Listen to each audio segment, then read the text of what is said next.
You ask Tiger to solve. This deals with linear equations with one unknown. The final result is y equals 297/14. Let's solve it step by step. Simplify the expression. Expand the parentheses.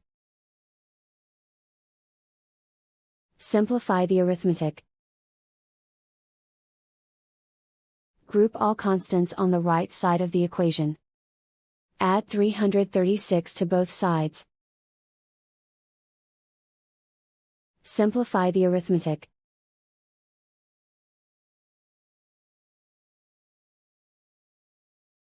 Isolate the y. Divide both sides by 56. Simplify the fraction. Find the greatest common factor of the numerator and denominator. Factor out and cancel the greatest common factor. And so the final result is y equals 297/14.